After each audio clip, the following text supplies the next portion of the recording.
Hello, There we go. hello. Hello. I'm going to turn the music down now. Hello, and thank you again for being here and joining us on this.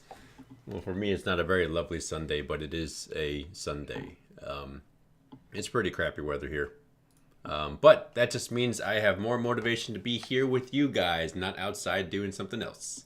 But yes, I love you guys anyway. But here, we are back. This is Your Brand, Your Business.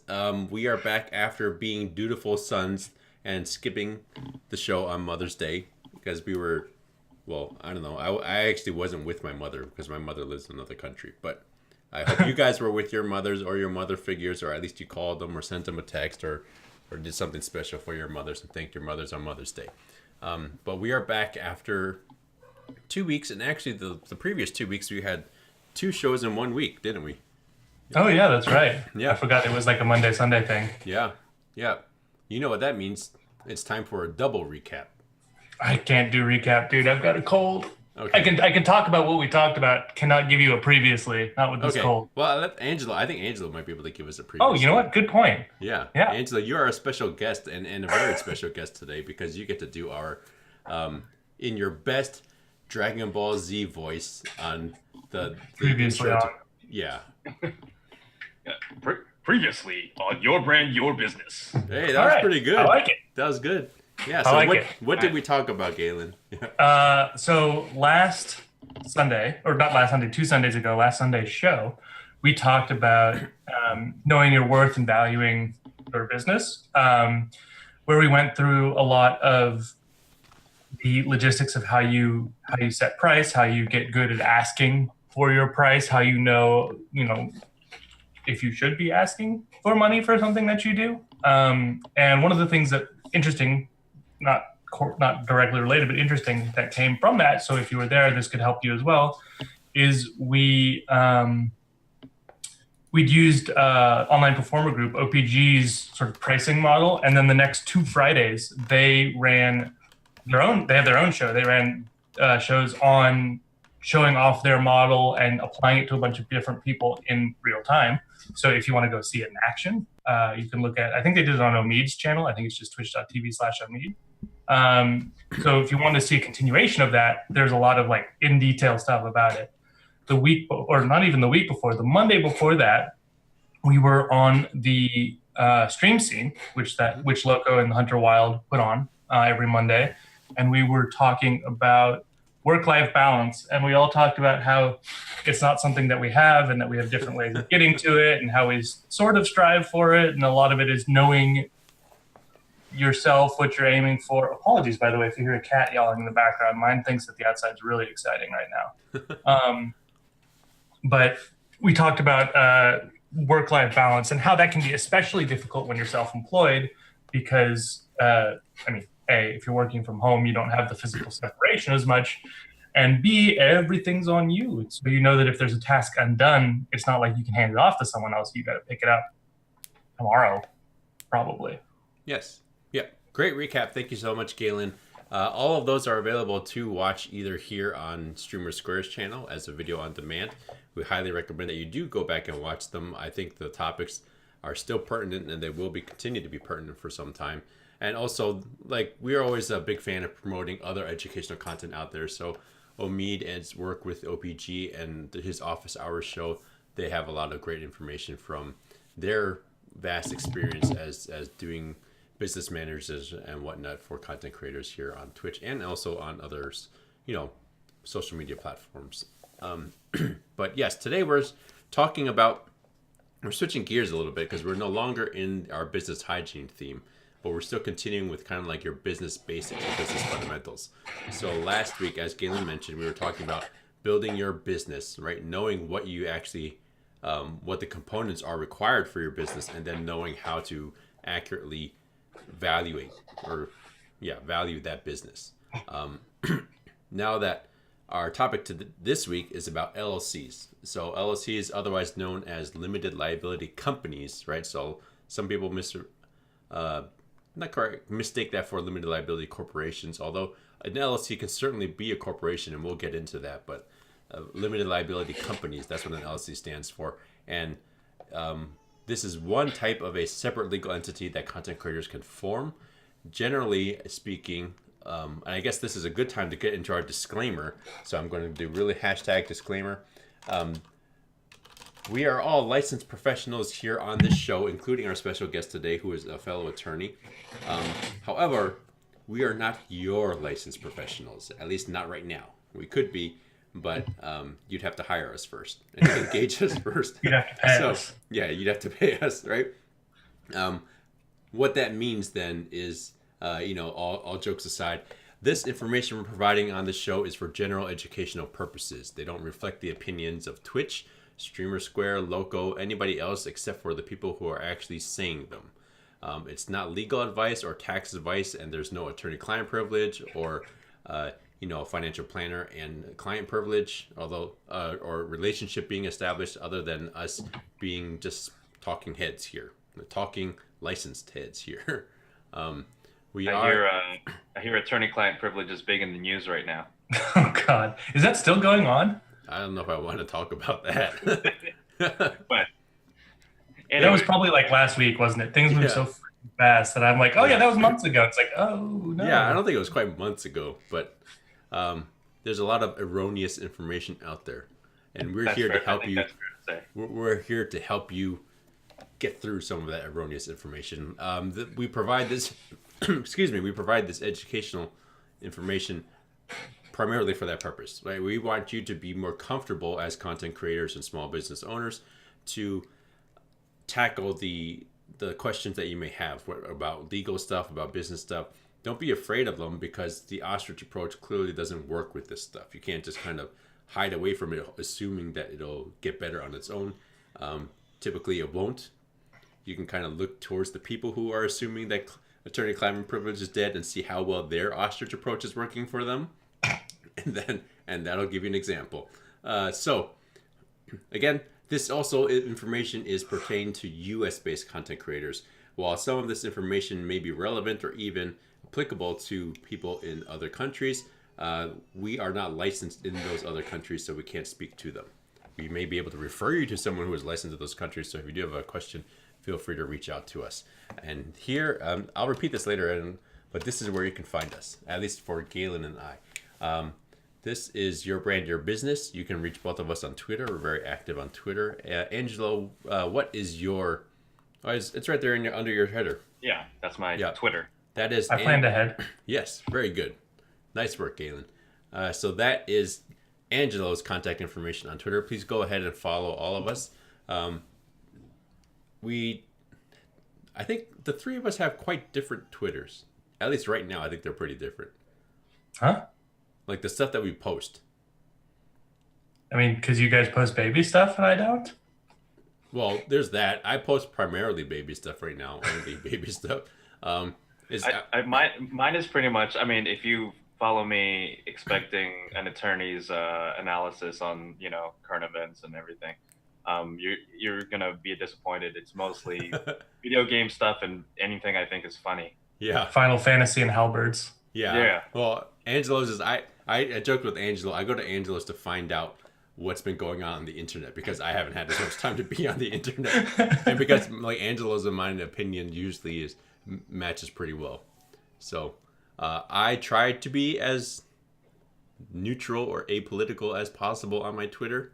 I know that's not the case with Angelo. I don't. I've made less of an effort to do so, but yeah, that's fine. But we will try to be on this show as neutral as possible. Although, like, I said that even though I was the one kind of poking jabs. I was going to say, good start. Administration, but generally speaking, we will try to be as neutral as possible. That's why I have that dog here. I love that. I noticed that earlier, and I was thinking, where do you get that?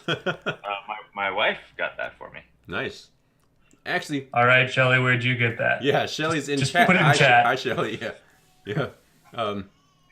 But yes, actually, our takes will be a little bit influenced on our current perspective situation. So hot takes. Yeah, hot takes. Angelo and I both being new dads. Angelo being a very new dad. I think that'll color our opinions a little bit. Hopefully for the wiser. I don't know. I feel a little bit wiser now that I'm responsible for another human being other than myself. I feel a little bit more tired. Yeah, so influenced by the sleep drunk. A lot more tired, yeah. Yeah. Yeah. But, okay, let's get into it then. We're talking about an LLC. Angelo and Galen, why don't you guys kind of talk us or set us up? What is an LLC aside from, I said earlier, a limited liability? What a company, what does that mean, especially in the context of content creators or, self-employed online businesses, let's just say, let's call them that, right? Because go lawyer, go. Yeah. Okay. Well, as Joel mentioned, LLC stands for limited liability company.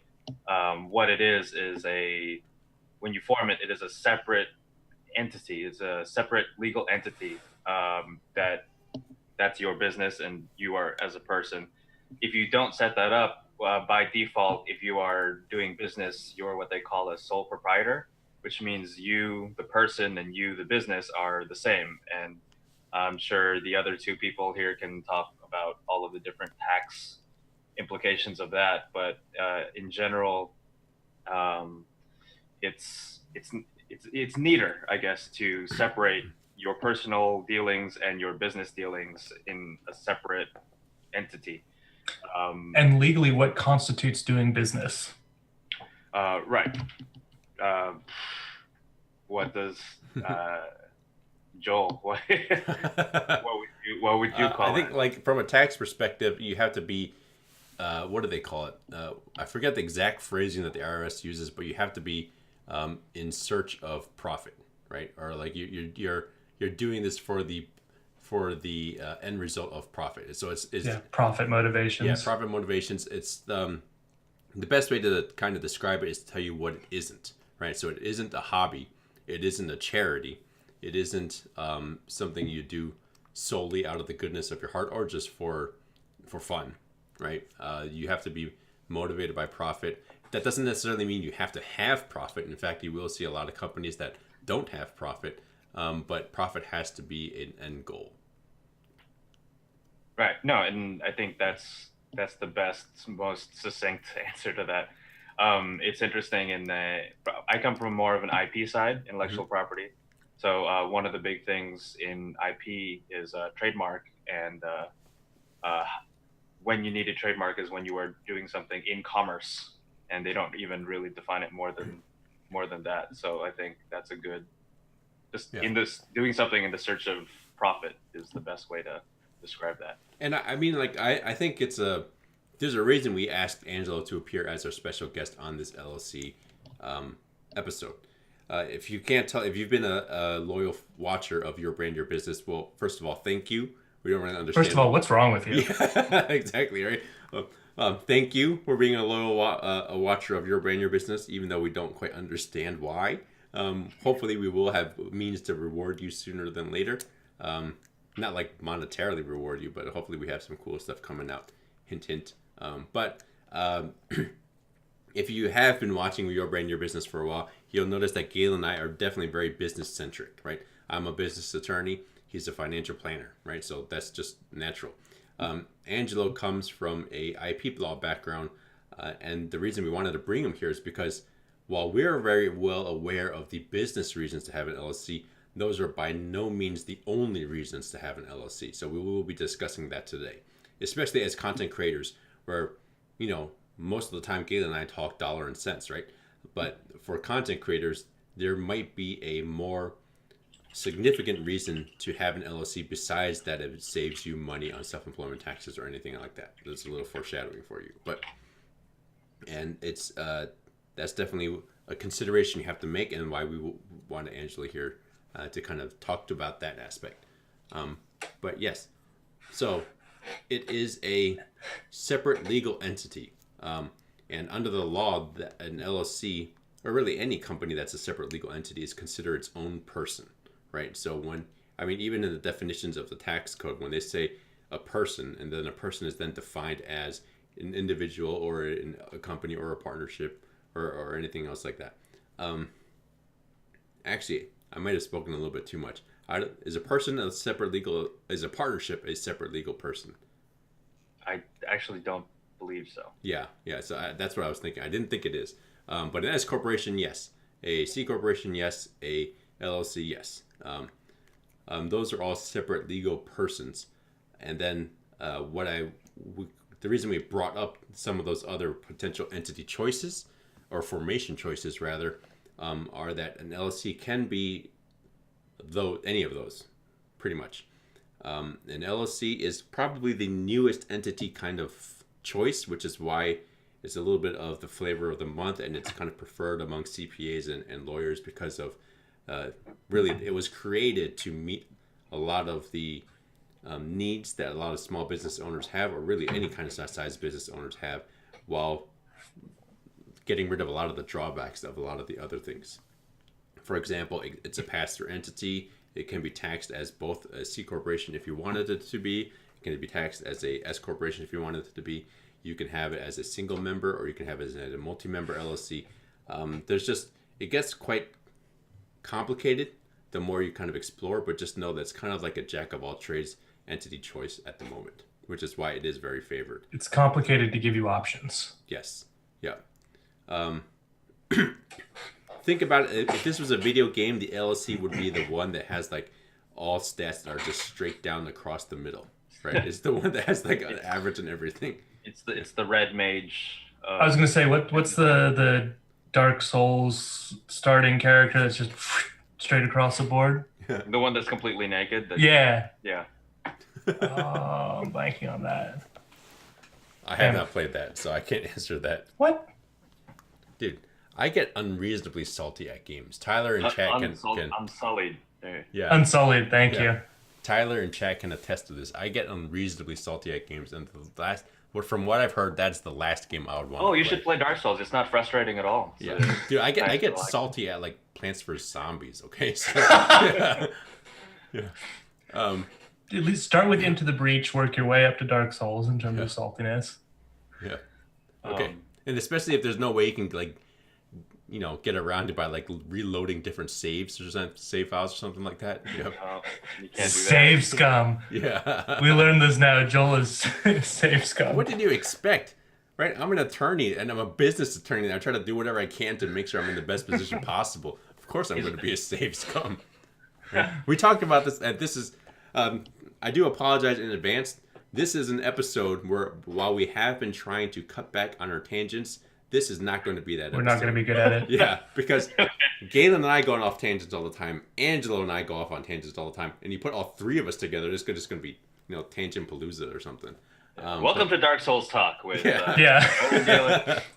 But Angelo and I were talking before about if we're talking about those your typical RPG players, you have the over levelers and the under levelers, right? Angelo and I are both definitely in the over leveling category. Yeah. I don't know where you fall, Galen, but I think it's something about the attorney profession that attracts people who tend to be risk averse. Oh, I've noticed. It's just we talked about this in law school too, so it just you just want to be over prepared. You just want to be max level. You want all the stats to be as high as they can before you go in there and kill the final boss with one hit. Yep. So LLCs. Yeah, LLCs. Hey, there's an element to LLCs that is akin to being an over-preparer. LLCs are the Dark Souls of business entities. Okay, so now that we've kind of discussed a little bit about what an LLC is, why do people form LLCs, or what are the potential advantages of forming an LLC? The first one, and let's kind of is in the name. It's in the name, right? Well, limited liability. I mean, we could jump straight to that if you want. Well, I mean, like this being a business show, why don't we talk about the financial considerations first? And I think that's the one that's probably on most people's mind, at least right off the bat when they talk about LLCs. Yeah, that's the one I see talked about the most in the content creator context. If you see me randomly moving like this, by the way, it's because I have a cat in my lap and I'm moving cat hair off of me so that it's not choking me as I talk. So there's a couple big considerations for an LLC on the financial side that can be pretty beneficial if you're earning a fairly decent income from streaming. And by fairly decent, I mean tens of thousands, not tens of tens. So the first one has to do with taxes. So if you are a sole proprietor, which is that business entity that we talked about, which is formed by the act of conducting business, or as we were just saying, a partnership here, you are not an employee in your business, you just are the business. And so when that's the case, all of the money that you earn is subject to self-employment taxes, self-employment up until the self-employment tax cap, but you know, most people aren't earning that much. And self-employment taxes are basically the same thing that you pay out of, or that you would have taken out of your paycheck if you were working for someone else. So it's a Social Security and Medicare tax. It's about 7.65% of your income. But when you're self-employed, you need to pay, so that tax that you get taken out of your paycheck when you're working for someone else, your employer is also paying that same amount based on what you're earning. When you're self-employed, you're paying both halves of that. So that's called the self-employment tax. Instead of paying 7.65%, you're paying 15.3%. When you move to an LLC formation, you have to, according to the IRS, set what's called a reasonable compensation for yourself if you do substantial work in the business, which as a streamer, you are doing substantial work in the business. That reasonable comp is left intentionally very gray, very undefined, which means that, you know, what is reasonable compensation for a streamer? What does your average streamer reasonably earn? And the answer is, who the hell knows? Like, there's such a big range, and it depends totally on the size of the business and all these kinds of things. So you get a lot of flexibility to set your salary. And the benefit of that is once you set that salary, you pay self-employment taxes on that amount that you pay in salary, where you pay both the employee and the business owner side. But then for money that you make over that, you don't have to pay that second half of the self-employment tax, which is pretty sweet, right? Like that's 7.65% of your income that you don't have to pay in tax. Like that adds up. So that's one of the big financial reasons for doing this. You do want to work with an accountant when you're making this decision, though.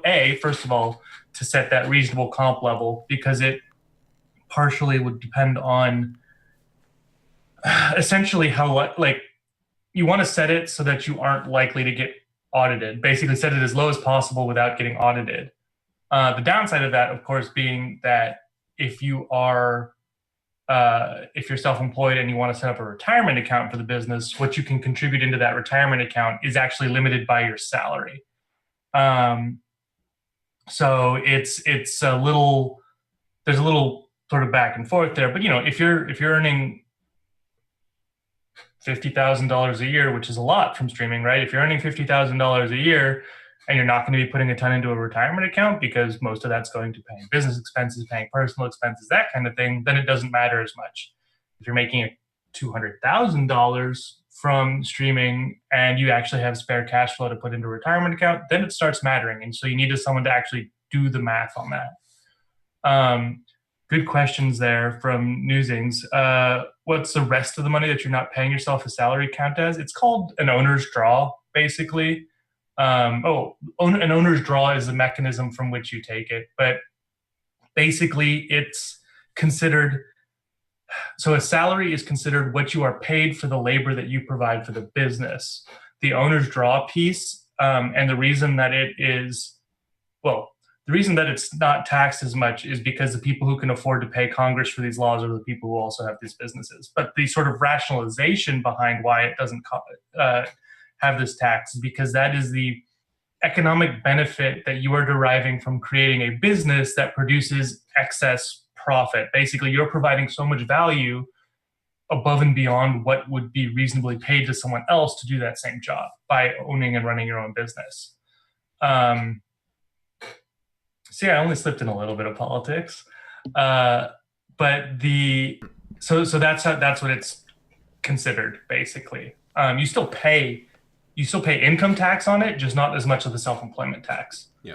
It's not tax. It's just not subject to this one tax, which can add up though. Yeah. And like Galen was saying, like the joke is always that like when you get your first paycheck, people are always like, who the hell is FICA and why is he taking all my money, right? Well, that's FICA, right? FICA is self-employment tax. And actually, when you get your first paycheck, you're only seeing half of that, as Galen was saying. When you're a self-employed individual, you pay both of, both ends of that, right? Both halves of that and 15.3%, that is higher than the first two first two income tax brackets. And there's not really anything you can deduct against self-employment tax. You can reduce your business income tax or your business income, and that in turn pay less self-employment tax. But it's not like income tax where you can have certain deductions against your tax bracket, right? So that's why for a lot of people, and especially for content creators, when it comes time for April, filings and paying the taxes, the biggest hurt is not from income tax; it's from self-employment tax. And that's why LLCs are very popular amongst content creators, especially once they've hit a certain threshold, and that they can then save on that self-employment tax, as Galen was talking about. There were a couple of other things that I wanted to kind of reiterate and touch on. I'm trying to they slip in my mind a little bit right now.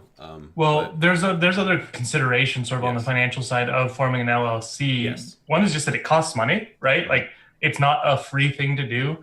You should get a lawyer to help you with it. And, lawyers aren't free, nor should they be.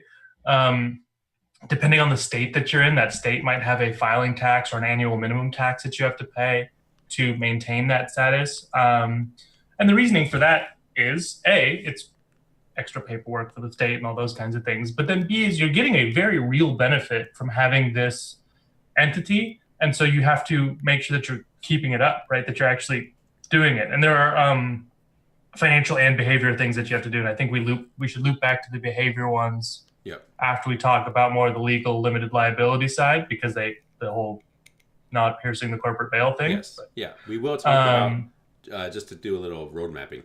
Right now, we're going to talk about why people form LLCs. After that, we're going to talk about when to form LLCs, because that depends all on the why.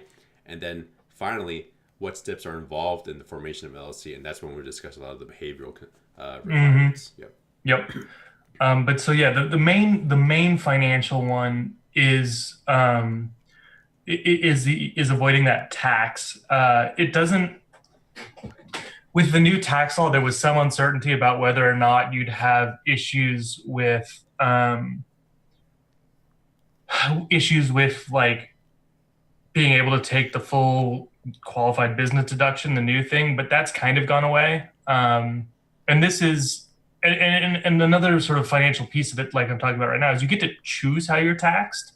So like the benefit that I'm talking about is assuming that a broadcaster is likely going to be choosing an LLC tax as an S corporation, because that's what gives you this beneficial tax status. But if you're big enough or you're partnered with other people, you can actually choose other forms that could be more beneficial for you.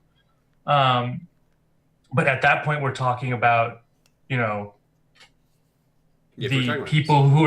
people who have 5,000 subs and up, right? Like C corporation status is a totally, let's just say for today's purposes, because the people that we talk to usually are those who are, they might be part of a team, they might not be part of it, but they're not doing it as the kind of like as a shareholder of a team. Right. They're not an ensemble business. They're a lot of single member businesses that work together. I would say the vast majority of people who are of content creators who are trying to form an LLC will fall under, and again, this is general information. So this is, it'll always come down to your specific situation. And that's why you should talk to a CPA and an attorney, because they'll be able to address your specific situation's needs. Right. But for the vast majority of people, it will likely be that an LLC with a S corporation election. There's a specific form you have to fill out in addition to, drawing up and forming an LLC that you need to file to have that S corporation election. It's by no means the default option, right? So the default option for an LLC is you're a sole proprietor if it's just you, or you're a partnership if there's more than just one person. But probably the choice that works the best for the vast majority of people is going to be the LLC with an S corp election. There are other, we talked about it earlier, you can certainly elect to be a C corporation, and I do know of other examples where content creators are under a C corporation and it works for them. But that is a much rarer situation than your typical, and we're not just talking about streamers, right? Whether you're a YouTuber, whether you're an Instagram personality, whether you're a freelance artist that does a lot of commission work and you graphic designer or voice actor, what have you, whatever, anything in this increasingly gig economy that we live in, where you are a independent contractor and not an employee. This is the situation we're talking about, and this is the one that applies as a S corporation elected, status elected LLC, right? But sorry, I didn't mean to kind of derail that a little bit, but as Galen was saying, there are significant considerations when it comes to just the finance part of it, about what you need to think about when you're certainly the self-employment tax can be very attractive, and it'll only become more attractive the more income your business has, right? Because obviously the more income your business has, the more that could be subject to self-employment tax. And I do remember now what some of the aspects were, or the things I wanted to talk about regarding self-employment taxes. Yep. And there's small things too that you get in terms of benefit. Like you can pay for your health insurance through the business, and it counts as a cost to the business and income to you, but that still means that you get a deduction for it, which is a minor saving. So there's things like that you can also do. Yeah. But the big one is the self-employment tax piece. And as far as the self-employment tax considerations go, some of the stuff that like Galen was talking about, your substantial involvement, right? So as a streamer, I was grinning when you were saying all that stuff, because everything that you were saying was kind of like a reiteration of you are the goods, right? So basically, as the company being the goods, whether you're a streamer or you're a artist or whatever, what have you, you are the one creating the product, whether it's an emote, whether it's a voice line, whether it's, an actual stream. That's all you creating the product, so there is substantial involvement. There's no way to get around that you have to pay yourself a reasonable salary. But some of the other considerations that the IRS looks towards when it says, well, should all this be qualified under self-employment or as your income? Well, do you hire other people to help you in running your business? That can include a video editor, that can include a graphic designer. Those are all people that are kind of helping you bring stuff to the table, and when you're packaging your product, right? Your product being your stream or your YouTube content or your emotes or what have you, right? Those are all, the more people, the more hands that are involved in producing the end product, the more, I don't want to quite say evidence, because it's not like it's an adversarial thing, but the more likely it is that you can prove you are a business owner and not just the entire business. I don't know if you guys are kind of following or not. And please, if you do have questions, feel free to post them in chat. We'll do our best to answer them. But the more that you can prove you're a business owner and not just the entire business, then you can prove that some of your income should be income for you and based off of your own hard work and wages, and some of it is just profit that you're deriving as a business owner, right? For example, let's just assume that this show was going to be, we're doing this for profit. Well, if we're selling these episodes as like a how-to guide or something like that, all of us would, my argument is, as the goods, is that I'm part of the show, but then there are also so many other individuals as part of the show, right? So there's wages that are being paid to guests. There's wages being paid to Galen as a guest host. There's wages being paid to the graphic designer and the video editors. So there's a lot of other people involved that are creating this end product, which is why it's the argument that I am a business owner producing a guide, as opposed to just I am the life coach saying everything on the episode, is more favorable for me to be having a business owner with business profits rather than just everything being under my sole wages. And the argument I'm trying to kind of illustrate here is that this is what the IRS will look at when it's considering what is a reasonable salary. Right? If you're looking at tax cases and like based off of people trying to evade taxes, this is there's a large number of cases out there where they were basically just trying to pay themselves not a reasonable salary, right? So a doctor who's a partner in a $1 million grossing private practice and he's only paying himself $15,000 a year, right? So that's the kind of stuff where that's clearly tax avoidance. And if there's anything you should have realized from our tax theme and everything else, don't mess with the IRS, right?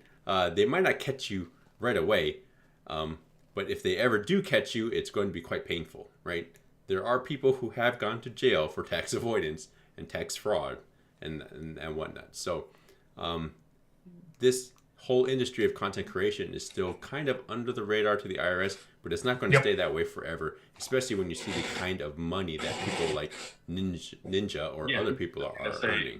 Once I think once Ninja played Fortnite with Drake, all bets were off. Yeah.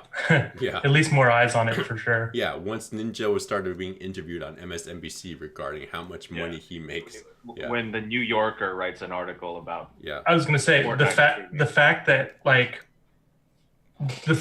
I, as someone who's not even a streamer, just works with streamers, had someone like Market Watch be like, "Wow, that's really interesting." When they heard what I did, is like that didn't happen a year ago. So it's definitely getting more and more in the public consciousness, and that'll make an issue there. Yeah, once it's in the public consciousness, it'll eventually be in the regulator's consciousness. Exactly. Right? Yeah. To Neen's question, is there a minimum amount you should be making yearly to have an LLC?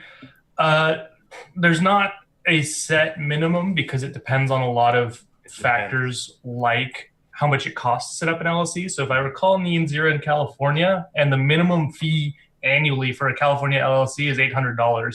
So, which is way more than any other state. And you can't get around it if you live and work in California.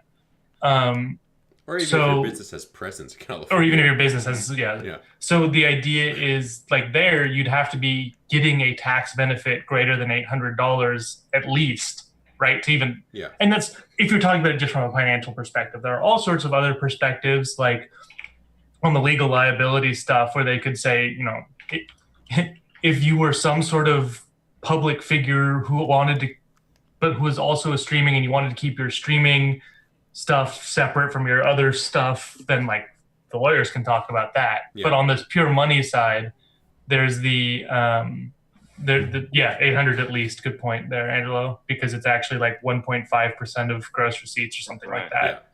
It's 800. It ends up being 800 to a lot of people because they don't make 1.5% of gross receipts. It doesn't hit that threshold. Exactly. Yeah, and so 800, but you know, other states it's anywhere from like $50 to $250 one time, and not even necessarily annually. But California captures a lot more of it, partially because they have a lot of people who are like transient Californians, where they work here but live around the world a lot of the rest of the time because they're in tech, because they're like actors in Hollywood and that kind of thing. And they want to make an effort to be like, well, you know, it's kind of a California thing for the reason that you're getting your income. And also we're just a big enough state that it's the California and like economically important enough that we can be like, fuck you have to do what we say. Pretty much. Which is what the US does to the rest of the world anyway. So it's the California premium because people want to do business in California. And California needs like Musings mentioned, it's the tax that people have to pay for in exchange for the weather. Yeah. So and like Galen was saying, the self-employment financial and consideration. Self-employment is probably the largest portion of the financial consideration. But then again, financial consideration is just one of the considerations when it comes to forming an LLC. The lawyers go. Yeah, that's the savings side, right? The self-employment tax is the savings side. The cost side is what Galen was talking about now. Filing fees, right? Filing fees are range from like $100 to $200 and those are one-time fees that you have to pay to set it up. There's also, and that's what you pay to the whatever agency in that state is the one in charge of registering new businesses or new LLCs. Then you have to pay attorneys to help you, if you choose to pay an attorney to help you to form your LLC, which we would always highly recommend. Even if you don't, you still have to pay a document company like, you know, the company that shall not be named. I was going to say, don't say it. Don't. Yeah, the company that shall not be named because But again, to do your document preparation, because they're just basically a document mill, right? So they'll give you a document, whether that's the best document for you or whether it fits your specific purposes. That's all on you.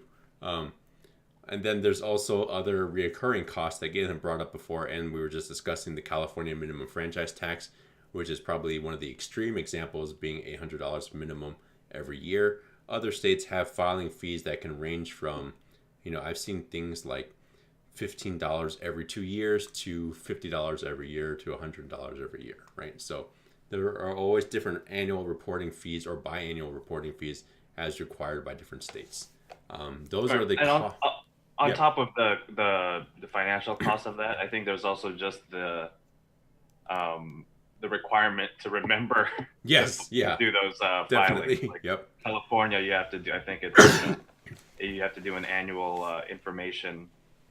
Like yes, this is still the information on our LLC. Nothing's changed. And it's a good point that you bring up. It's a point that a lot of people kind of overlook sometimes, that you remembering to do your annual filings, because there are a lot of companies that go into inactive status or some sort of other unfavorable status because they have not done their filings. You don't want to be one of those companies if you do have an LLC, right? So, and those are kind of the different considerations you have to make as far as from the finance side. And going back to what I said at the beginning of the show, the reason we brought on Angelo is because the financial side is probably the most talked about consideration, but it is not the most important consideration by any means. And I would actually argue for a lot of content creators, they're overlooking the other considerations and just focusing on the financial consideration. And they'll say, I'm not making that much. It's not worth it to me right now to form it.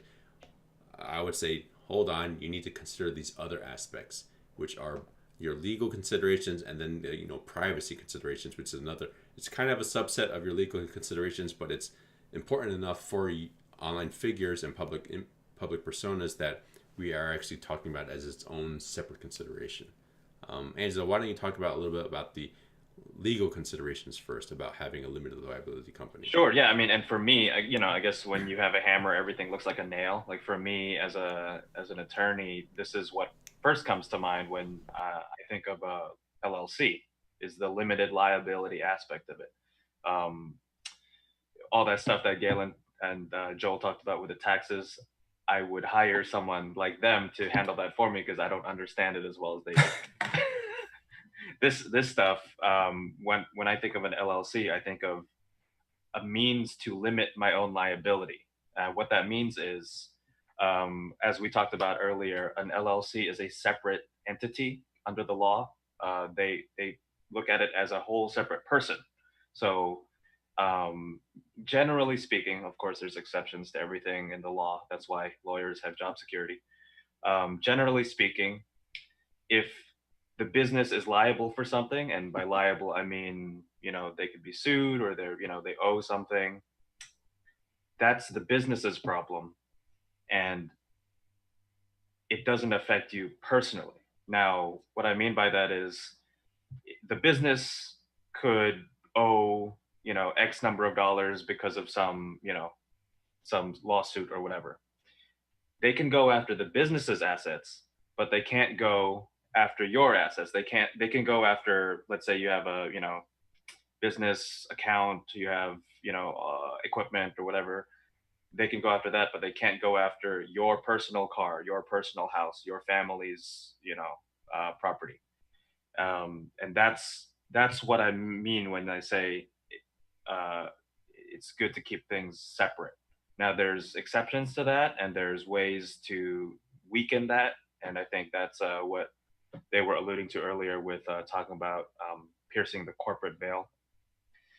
There's things that you can do to make sure that the IRS and the law in general will treat the LLC as a separate entity. And the first thing is that you treat it as a separate entity. You separate your assets. You don't commingle, right? You have a separate bank account. That's your business account. You keep track of when you buy things for the business, and that is the business's stuff, and this is your personal stuff. Basically, like Joe was saying, these are if you want to call it, you want to use this as evidence in favor of the business actually being a business. You don't want the IRS to think you formed an LLC just to shield you from things, but it's actually, there's no difference between you and the business, right? You want it to look like I formed this LLC and I'm actually running it as a business. And like Galen said, it's, it's paying you a fair salary and, all these other things that a normal business would be doing, instead of I just formed this shell thing around me as a shield, as a way to kind of avoid more taxes or avoid liability. I don't know if that gives a good overview on what the limited liability means. Yeah, I would.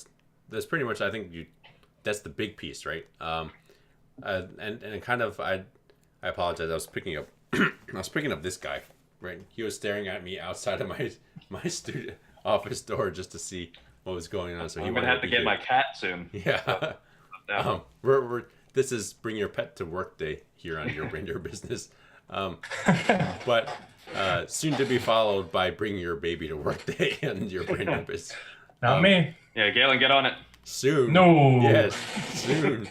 But we anyway, what I was saying is that if we're kind of discussing limited liability, like what kind of potential liability does a content creator actually have, right? You sell videos online, or sell is not the right word. You produce videos online, you produce streams online. What kind of liability do you actually have towards your end consumer, right? You're not a restaurant that's liable for food poisoning. You're not a construction company that's liable for bad construction, or any of those other industries that are, very traditionally. No one's gonna trip on your storefront and injure themselves. Yeah, that's the usual old school example of why a separate business entity is a good idea. Is if someone slips and falls in your store, they can sue you. But if you have a business entity, they sue the business, not you. Yeah. Assuming you weren't the one who tripped them. Right. Yeah, and like we're now, like, negligence arguments aside, right? But then, not to lead you too much, but this is the reason we brought on an IP attorney to talk about what potential liability that a content creator might have, right? So what are some things that content creators could, especially in this new media / internet entertainment kind of industry that we exist in? Yeah.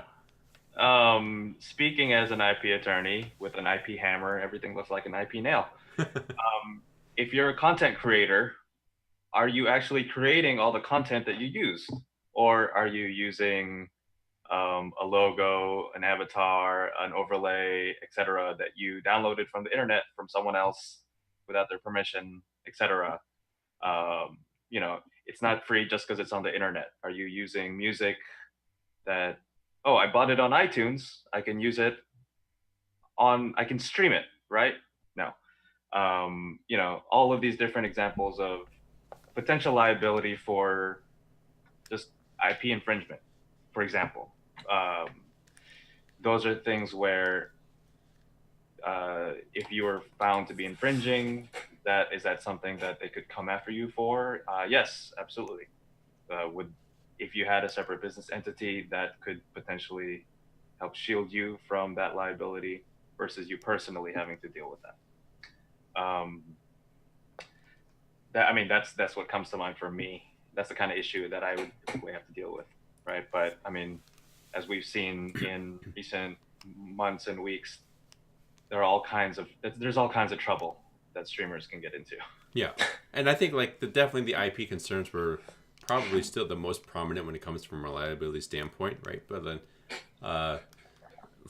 obviously, don't steal other people's IP, whether that's another streamer or whether that's a video game company or whether that's a comic book company or anything else in the geekdom gaming subculture. It kills me how many comic book and Pokemon emotes I see. Yeah. And I'm not even a lawyer. And it's just what if you hit it big one day and you've got those there and you've had those there? Yeah. I happen to know the general counsel of the Pokemon company.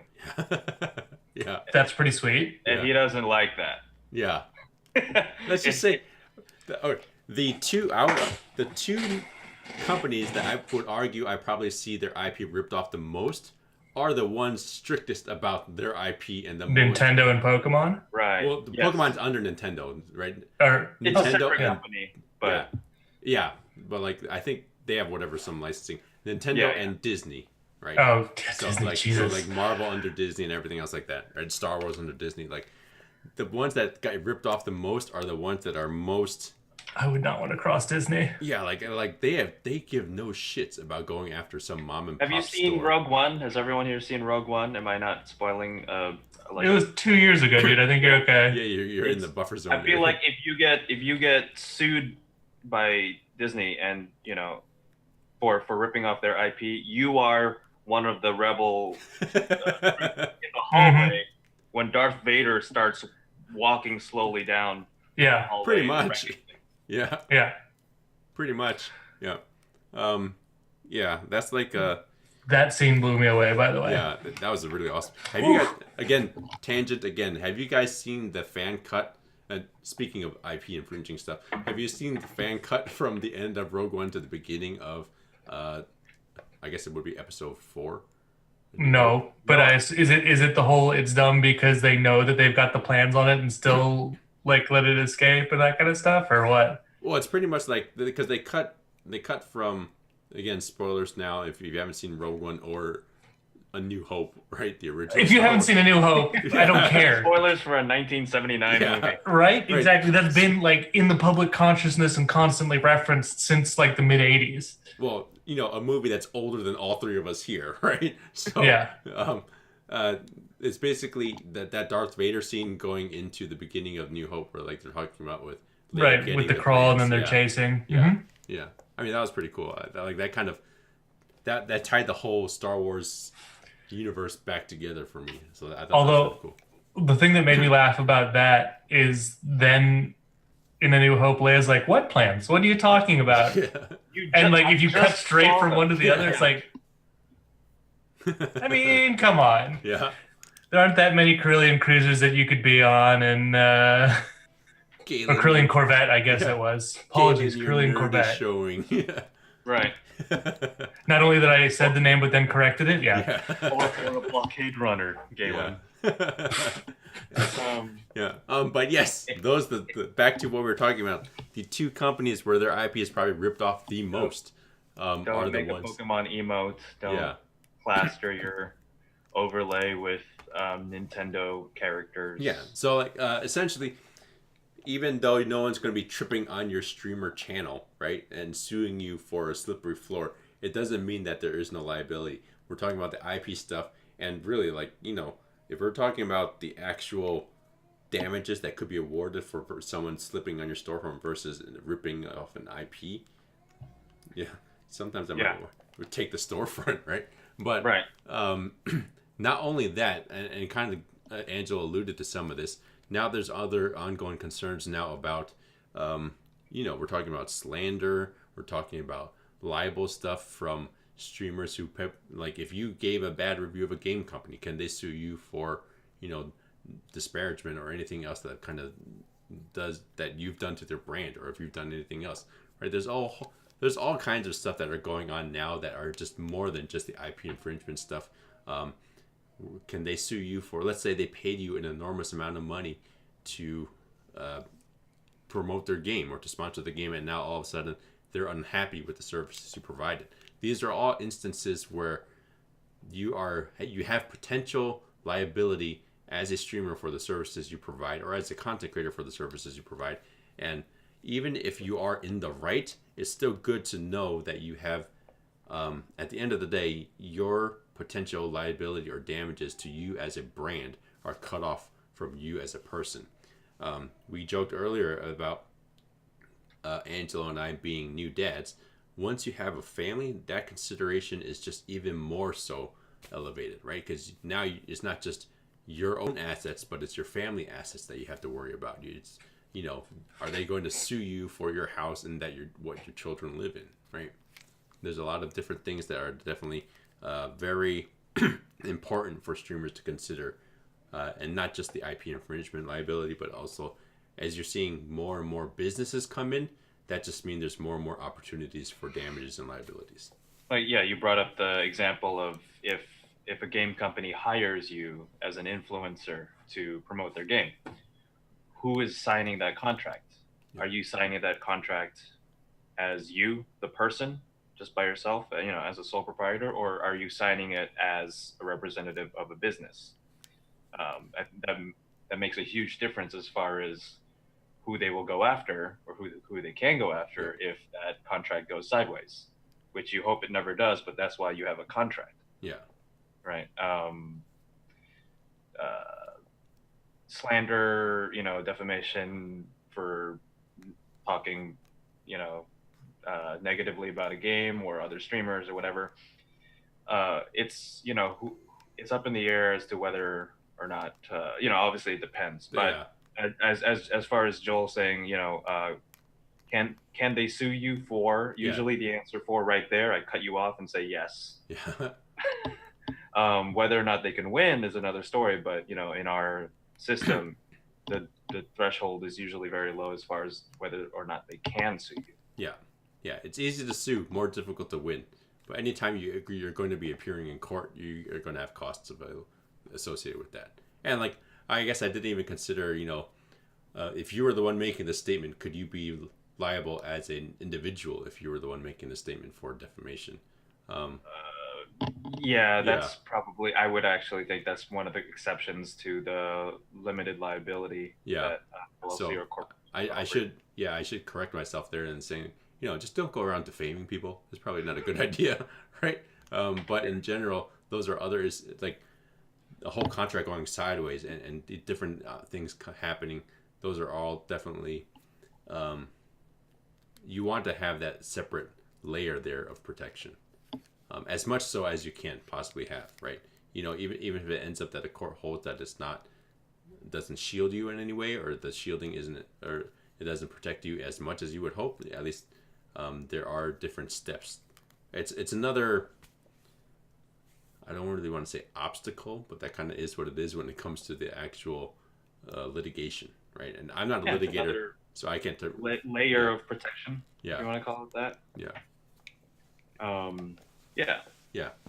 And as far as legal, considerations, and I think you had alluded to this earlier, that I think a good subset of that is just privacy.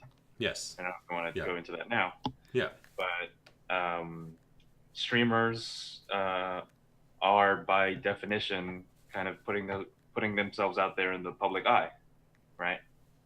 And not everyone is super comfortable doing that, especially in an environment where people can get access to your personal information. Let's say. Yeah. I'm trying to choose my words carefully here, but it would be prudent to take steps to protect some of that stuff, right? Especially now with people dox streamers or whoever that they don't like, publish their home address, phone number, whatever.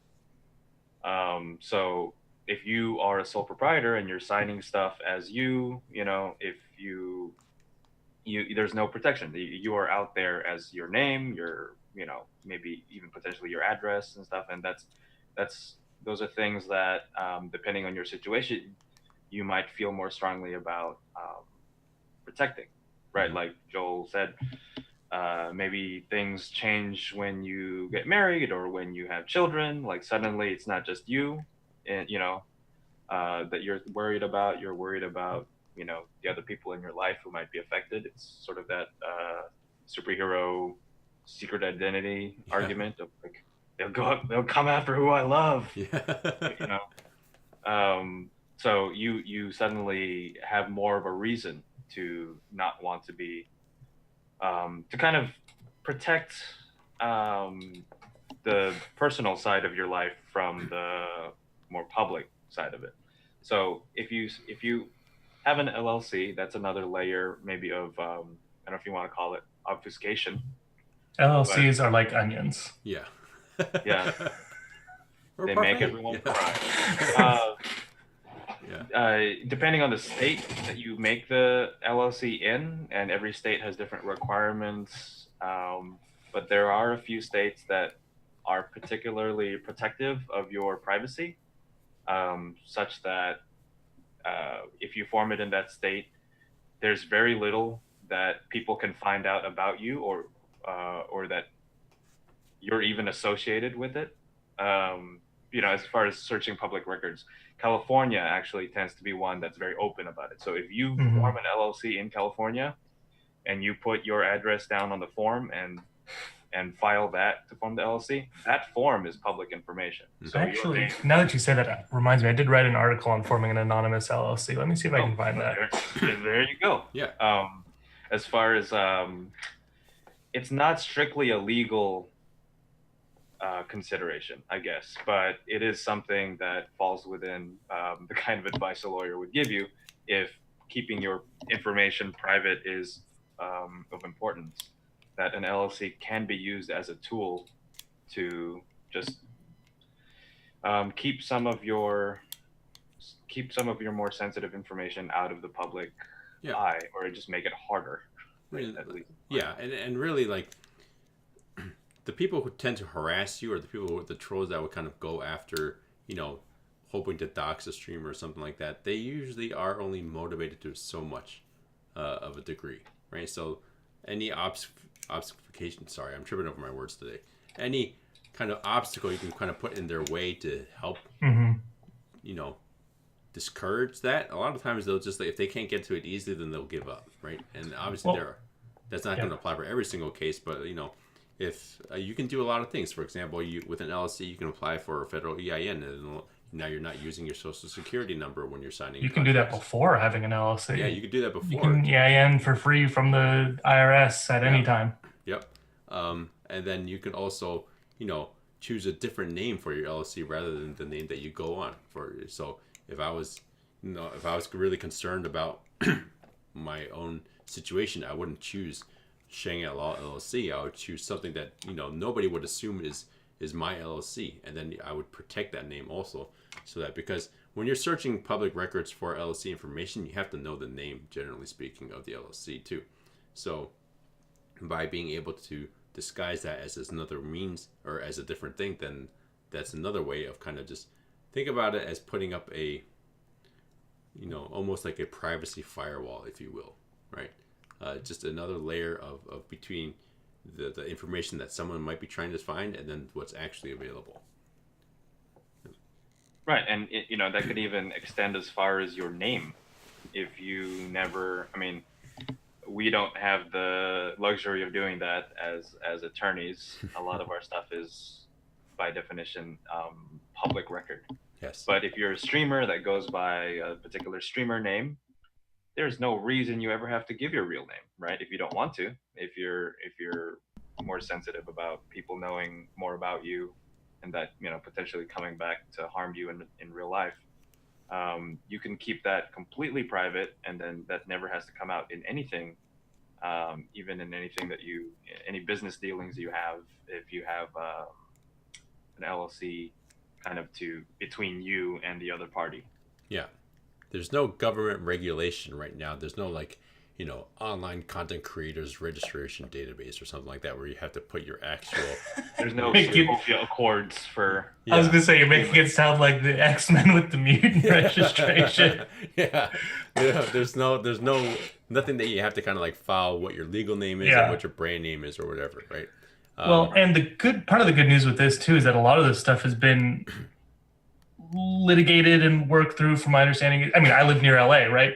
Hollywood's had to go through a lot of this already. Yes. Where you've got public figures who don't necessarily use their actual name and need to shield themselves from creepy stalker folks. Yep. So that article that I linked, I ran by an estate planning attorney that I know in the area who works with a lot of people in Hollywood. So he got really good at that kind of stuff.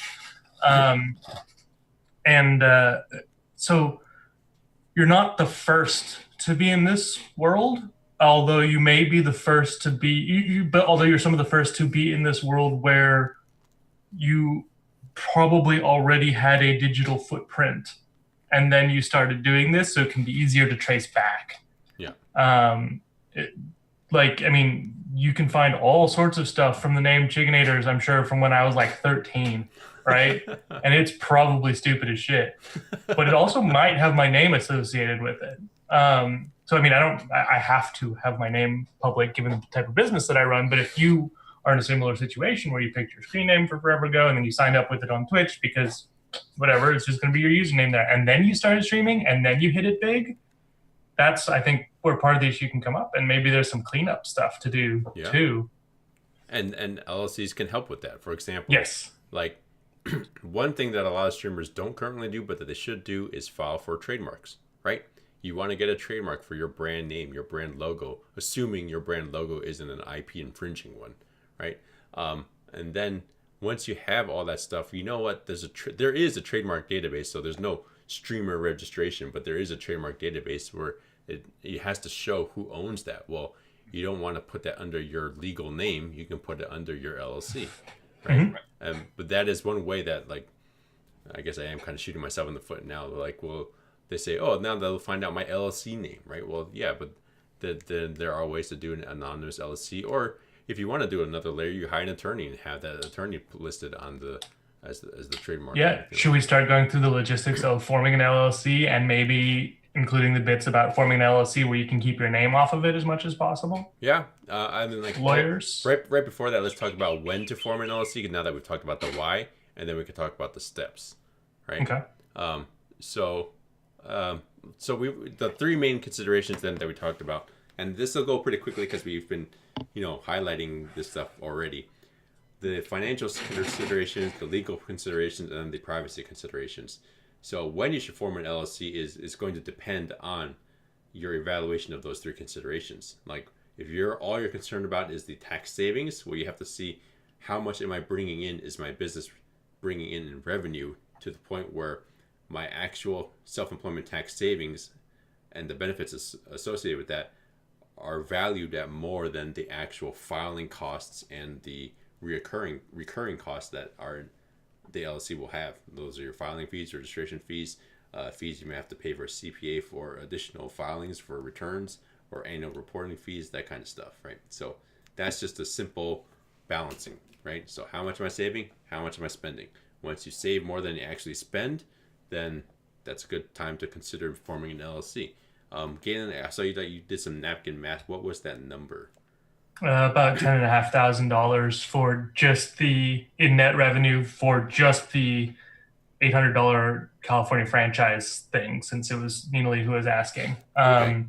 So obviously that number goes down a bunch if you're in a state that doesn't charge as much, but also goes up a bunch once you start hiring lawyers. Yeah. So I mean, like, so we could probably, if we're going to just ballpark it, let's just say double that, and then add a little buffer. Numbers wise, I mean, if you're netting over 20K, it can start to make sense. Well, that's not even true. If you're netting that much above your reasonable compensation, right? Yeah. Because it's not $10,000, $10,500. It's $10,500 above what you define as reasonable compensation. Yeah. Because if you're just making $10,500, you probably aren't going to be able to set a lower reasonable comp than that, because that's $5.25 an hour. That's below minimum wage, right? I'd be curious. I mean, this not too much of a tangent, but how do you determine with a reasonable comp for something so new as a content creator? So Ernest is the expert in this. Ernest, or Jones Borbnell, we've had him on the show before. He's a CPA, and when I've talked with him about it, and again, double check this fully with him. This is my recollection, but the things that I recall being some of the important factors were basically liability exposure in terms of like what percentage of your total compensation are you doing? Because you don't want it to be like 10, if you're making 100K from streaming, it doesn't seem reasonable to say that the person who is the only one on screen working all of the time is only providing 10% of that value, right? So I'm trying to remember some of the rough rules with them. He's from the clients that we've both worked on, he's kept it at about half from what I've seen. but that's not a hard. I don't think that's a hard and fast rule. The other piece that he considers too is so it's how likely you are to get audited was one piece of it, and then the other piece of it had to do with what your outlay was, like how much you spent on the business, kind of thing. Yeah. And that's kind of what I was alluding at earlier. I probably didn't say it as eloquently as I could have. I certainly didn't. Yeah. In the end, it's going to be the tax court who determines what's actually reasonable or not reasonable, right? Assuming it gets litigated to that point. But it's stuff like your how much your outlay is, right? That includes hiring of other people who are adding to your business, right? That includes, where you packaging, or where you're doing advertising, where you're doing stuff like that could kind of drive up the value of the business, but that's outside of just your own merit. So I think if I was really pressed, gun to my head for a figure that I would argue, I think what Galen said is good. It's a good guideline. If you're looking at 20K above reasonable, right? And if I would say it'd be hard to argue anything less than 40 to 50K as reasonable, right? So let's just say at that point, if your business is netting 75K and above, then you're probably at a good point where you can consider doing an LLC. If we're just talking just on the financial, just on the side, just on the finance, yes, just on the finance. Because what self-employment cap is what, like 105K, something like that. No, self-employment. Yeah, that's about 130. Well, it's that high now. Yeah, it was 120 last year. It bumped up to like 128, 129, something like that. Okay. Well, it's just how long it's been since I've been keeping that track of that regularly as part of working. Joel's been making above that amount for so long that he doesn't even remember what it is. No, it's like that's definitely not that. Okay, so but like yeah, it's so anything definitely if you're hitting that figure, by all means, you should be in LLC, right? If you're capping out at self-employment taxes, you definitely could be compensating yourself less than that as a reasonable salary. If you're only making $50,000 a year in your whole business and you are a streamer, it'll be pretty hard to argue that your reasonable salary is, $30,000 or $25,000, and the rest is being based off of something else. And I think the one advantage here is that the IRS isn't that familiar with whatever streaming and content creation is, so they don't really know what reasonable would be unless they actually examine the facts of the situation. But yeah, I think that's a ballpark wise, like if you're doing 50 to 60 to $75,000 a year, and then in your business, and then you should be considering forming an LLC, because at that point, even solely from a financial considerations, you probably will be saving some money. But then definitely the legal and privacy considerations aside, being we talked about over prepares or as an attorney, for me, I would say anybody who is going to be going into content creation as a business, and again, business being profit motivated, anybody doing that, I would say an LLC formation is part of your initial startup cost, right? Do it just to have it, the privacy considerations from the beginning, the limited liability considerations from the very beginning. That's definitely not, that might be my overly prepared standpoint and perspective, knowing that let's just ballpark an LLC formation and annual LLC formation to, let's just say, what, 2,500 top side, right, Angelo? Like all the fees and stuff like that. Yeah, it wouldn't be more than that. Yeah, that's the max, and then your annual stuff, top side, 750, 1,000. Yeah, I mean, California has the 800 a year. But and that's including, aside from California, that's including CPA, paying a CPA to do an information return and everything else like that. Right. So, but as far as I think I'm with you on that. When I advise clients on when to form an LLC, I typically advise it way before they're making, Yeah, Yeah. I think that's a really fair consideration. I mean, for me, for my business, I'm forming one well before the actual compensation concerns come into play. It's for the shield for Yeah. myself. Yeah. Um, So like for how like Joe said, are you going to it as a business or is it a hobby?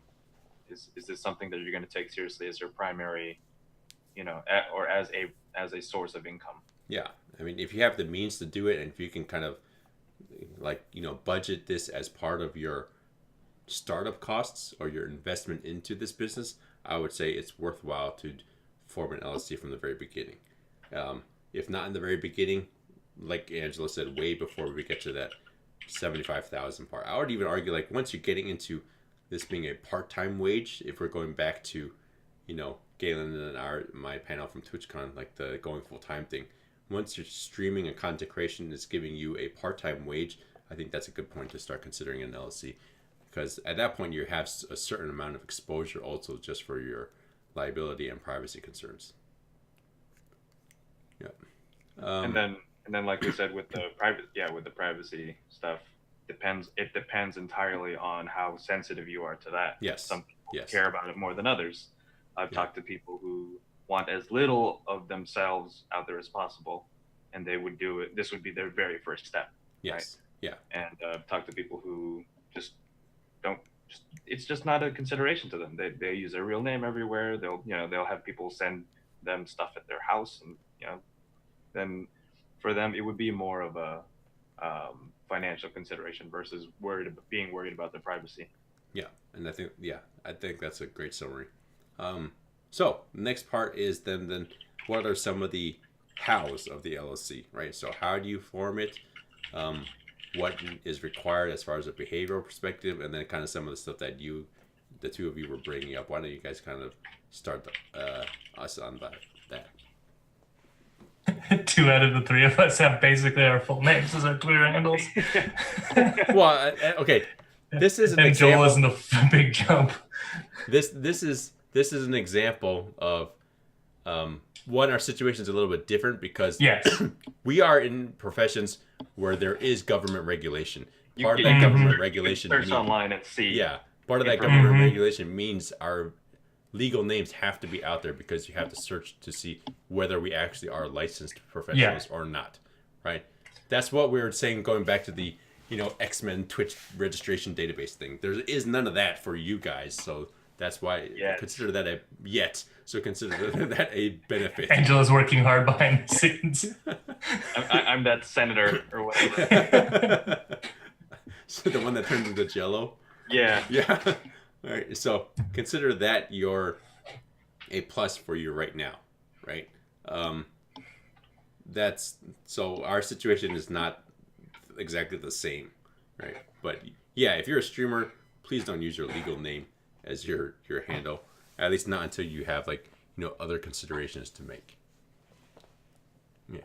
But how do we form an LLC?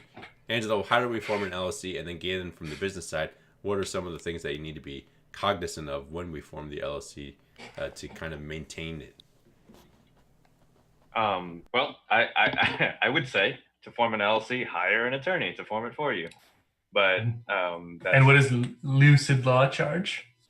I don't know if we want to get into that. Yeah, I don't want this to sound like a commercial. But in general, the process is there would have to be a form filed with not necessarily your states, with a state's the Secretary of State. And again, that filing fee and the process varies per state. Some states let you do it online, and it's done in it's done in a few hours. For some reason, California, the tech mecca of the home of Silicon Valley, you still have to mail in a paper form. They don't let you file online. But yeah, that's what it is. It's filing a form with the Secretary of State of the state where you want the LLC formed, and then you would ideally have an attorney draft articles of an operating agreement for your LLC, which is just a set of rules. It's a contract between, basically, it's a contract between you and the LLC that lists out the rules of how the LLC will be governed. It's not strictly necessary. It's not something that has to be filed anywhere, but it's something that any attorney would advise to be a part of an LLC. Just as far, again, it's part of showing that this LLC is actually going to be a serious, legitimate business. So that would be one of the things that the IRS or the government would look at. Do you have this? Do you have an operating agreement, or did you just form this LLC to hide money? And then really that's it as far as the forming part. After you file that form, and you should be able to get confirmation, assuming that the name is fine, is not already taken. You should get that within same day for some places, within a couple weeks at most for other states. And you'll get a little thing in the mail that says you have it's an LLC. Here's the. If you pay the extra fee for it, for the certified copy. Yeah. Right. Yeah, everything has an extra fee. Even the government is no exception. I wanted to jump in really quickly to answer Ninali's question. Definitely, that's the case. If you can definitely do all of these things, even if content creation is just a side business, whether that's full-time or part-time. In fact, that could be a very good reason to do these things. If you have a regular day job and then you have this as a side business, an LLC helps you to keep that clean separation, because you as the W-2 employee and the individual is definitely different than you LLC as the content creator. If you have multiple side businesses, whether that's like you're a streamer and then you're an emote artist and then you're a game developer, if you wanted to have all three of those in their own separate LLCs, that is also another good way of keeping that kind of, clear demarcation between all of them. And the clear demarcation is also something that Angelo's getting into as far as behavior-wise, and Galen will get into as far as, we're talking about piercing the corporate veil stuff now. But you want to be able to prove that you are treating these things as separate businesses. You're not, whether that's just mixing personal and business stuff in the same account, or either just even two separate businesses into one business account. Like if you have two separate businesses, just keep that as separate as possible also. Those are all different considerations that can also be as part of your legal considerations when you're forming an LLC. Right. As far as having a full-time job, if you're a W-2 and you're getting a salary and you have a side business, I think that's an even better reason to have an LLC, so that if you are liable for something through the operation of the LLC, they can't go after everything you've made personally from your day job, right? I mean, that's what you were basically getting at, Joel. I would argue that you have even more reason, yes, to want that kind of limited liability. Yeah, I mean, you can be sure that Elon Musk with all of his different companies, he's not going to open up SpaceX to all the liabilities that Tesla will have, or vice versa. Right. Yeah, and I mean that's why he has different the Boring Company. Yeah. And everything that's doing a specific thing is under a separate, Yeah. umbrella. That's even why, I mean, if we really want to get into why Google is not really Google anymore, but it's Alphabet, right? Alphabet. Yeah. And then Alphabet, and then they have Google for its own, search engine side stuff and everything else. Yeah. All right, Galen, what else is it from a business perspective or a finance perspective about the LLC formation and even operation that content creators need to be aware of? So Angelo earlier mentioned one of them, which is that you need to, have some very basic articles of incorporation and sort of operating. Anyways, operating agreements in place. If it's just you, those are pretty simple, right? But if there's more than just you, you want to be pretty specific with it. and then you need to actually abide by them as you do business. Beyond that, it's really important to keep the business and personal finances separate. So I prefer literally separate bank accounts, separate credit cards, all those kinds of things, so that you can really clearly and easily demonstrate that my business's finances, while related to my personal finances, are not one and the same thing. So that means all of the business stuff, PayPal, Twitch, anything else that you're getting payments from sponsors, affiliates, that kind of stuff, flowing into those business accounts. All the business expenses going on that business credit card are coming out of those accounts. And then payments from the business to your personal account. So that's a pretty big one. And then and just maintaining that, like actually being strict about it, actually like having a process for paying everything separately, for paying yourself, and accounting for those payments.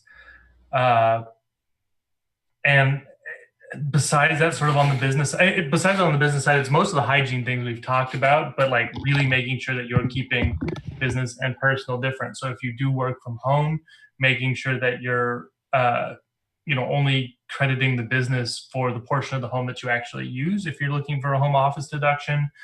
I was going to say, this is actually something that not a lot of people know that the IRS takes pretty seriously. That like if you have a home office, you actually have to have a home office, mm-hmm. and you actually need to be able to, in the event that they come and check, you need to actually be able to show that this is where you do business, and it's not just a room in your home that you wanted to pay less taxes on. Mm-hmm. Exactly. Theoretically, if you were doing storage for your business, you can also write that off. But like if you had a second bedroom that you did storage in or something like that, but that doesn't usually apply to streamers. But yeah, so basically just making those points of keeping things very separate. So if you were to get audited, you could point very clearly to, this is business, nice and contained. This is personal, nice and contained. Yes, they're related. Yes, they have money that flows, potentially from personal to the business if it needs some extra funding, or business to personal. This even comes to things like if you accidentally paid for a business expense from a personal account, having the business reimburse you, and vice versa. If you accidentally paid for a personal expense from a business account, reimbursing the business. It's a pain in the ass to track, but it's also important stuff to track because you don't want to get derailed in the case that you do get audited. And also, I'll just say this, on the business running side, it makes things a lot easier. It makes it easier to see how your business is performing. It makes it easier to track growth and maybe make future projections. It makes it easier to pay your taxes. So it's also just a generally good idea. But those are the main sort of initial business running things I'd say is operating agreement and articles of incorporation and abiding by them, separating business and personal banking and abiding by those separations. And if you accidentally break something like that, taking actions to rectify it in a way that's pretty clear that you can point out, like, I did this for this reason to solve this mistake that I made. Yeah. And actually, we were joking about it in chat, but I didn't even bring it up. A consideration that we should have discussed as far as legal considerations go is the continuation or sale of a business, right? Less applicable to streamers, I would guess, but yeah. Well, not necessarily. Yeah, that's true. It is less applicable because you're assuming that I can't buy means. Yeah, you're assuming that the streamer won't be able to replicate his or her success through somebody else, which that usually is the case, right? But let's say you're not just one streamer LLC, but you're streaming team LLC, right? And then you're bringing on new members. True, Geek and Sundry could probably be sold. In some form. Yeah, so you bring on, or a continuation of, nobody really likes to talk about this, but a big thing about having a separate legal entity is business succession planning, right? And business continuation planning in the event of, disability or illness or death, right? While it's definitely no one's really kind of talked about what happens if a streamer is no longer able to do their stream. But if they had an LLC and they had built up a significant following and a significant brand, their entire community might not carry over to whoever's succeeding them, but at least if they're able to bring on, we can pass on your brand, your business to two other co-hosts who aren't Galen and I.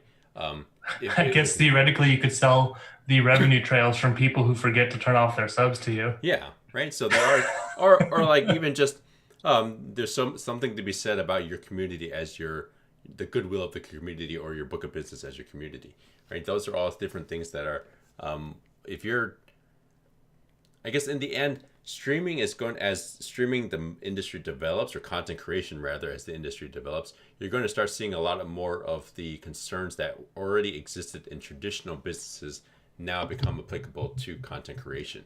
And businesses have been dealing with, key employees and business succession planning and all that stuff for a long time now.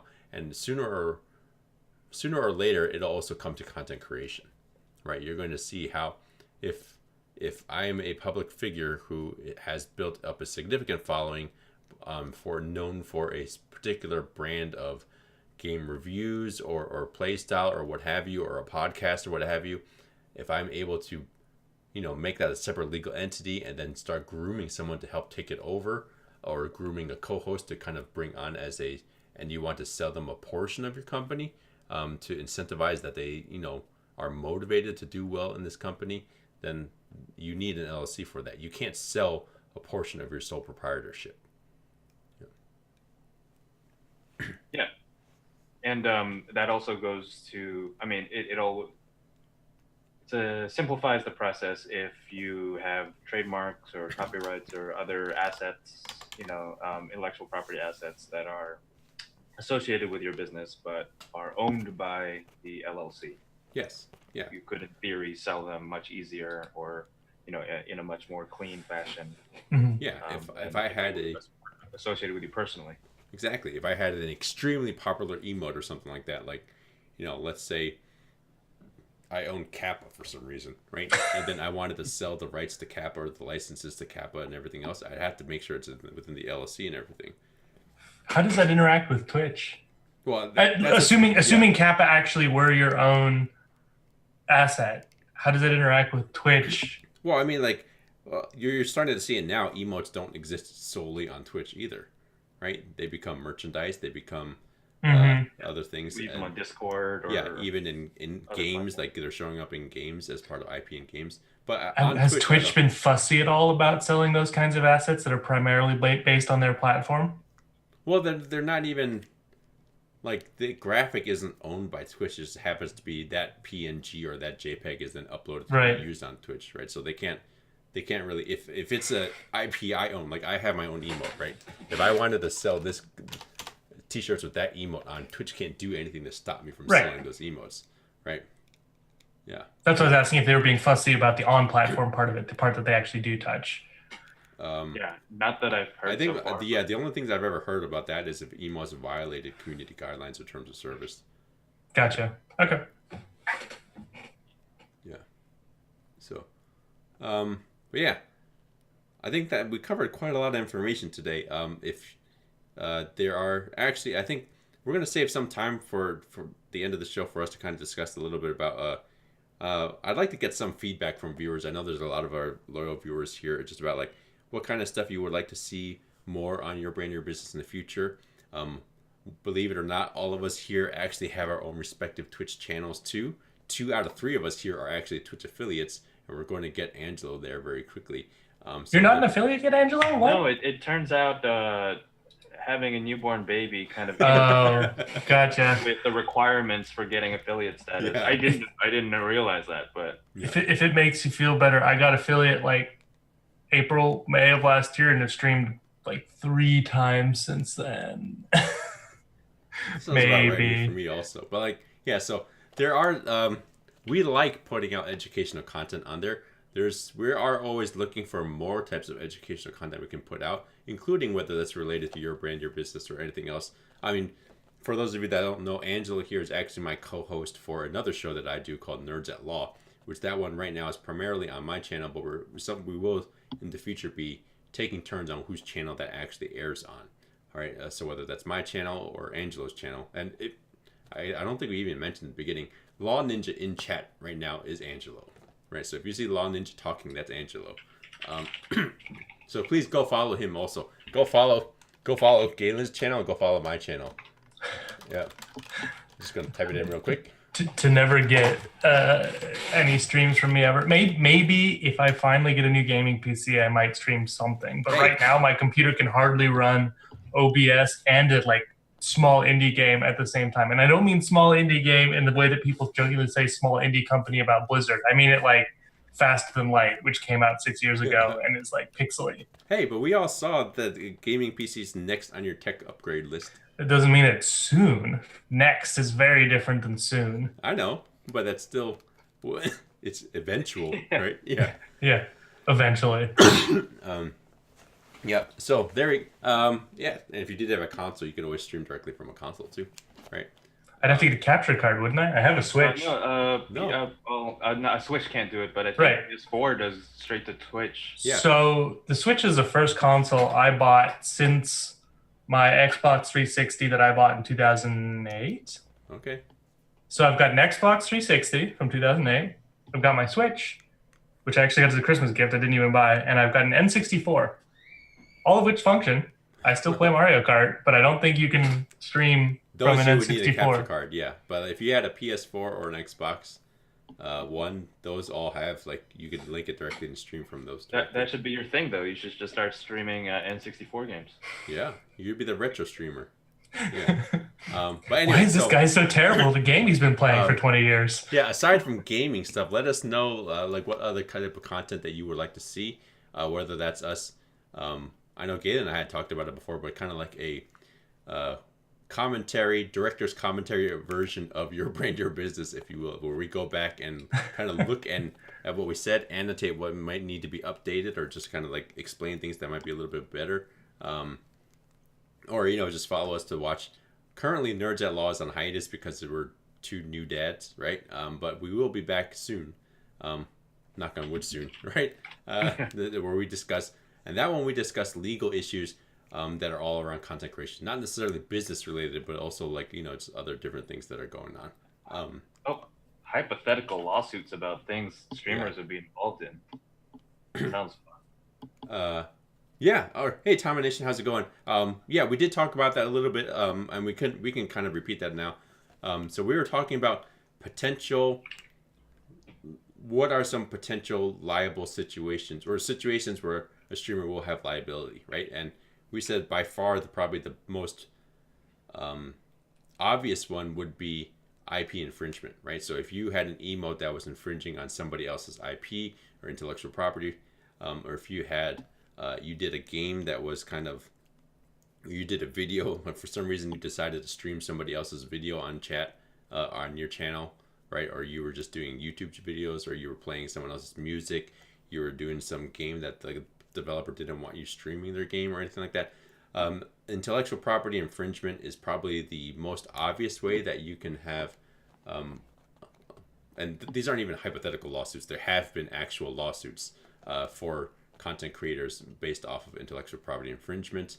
But we also talked about other things where now you're starting to see a lot more business opportunities and contracts being written as part of content creation, right? And anytime you have a contract, you always have the potential for a breach of contract, which then is a lawsuit and potential liability for a streamer or a content creator. And that's why it's important for then the limited liability to exist in that situation, where you can have you have a clear difference or separation between you as the streamer and your brand versus you as the individual. You don't want Disney going after your house and that your kids live in because all of a sudden you had a Star Wars emote that was infringing, and then you decided to sell shirts with that emote on it. Because they'll probably win. Yeah. I think Disney has some pretty good lawyers. I would just venture to say. At some point, I'm pretty sure Disney is going to have own actual parts of the government. They'll find. They've been buying everything else. This might be venturing close to politics, but not really. I don't think. In law school, we did cover when copyright was extended to 7 years. Oh, yeah. Plus 7 years the after the creator. author. And and that was considered primarily due to the copyright on Mickey Mouse coming up. Yeah. Right. And that wasn't the first time it was extended. No, it based off keeps of Disney. getting longer. Yeah. There are now currently talks about extending it further to 144 years or something like that. Yeah. Just so that the copyright on Mickey Mouse will never expire. Yeah. So we joke about Disney owning the government, but it's not that like facetious of a joke.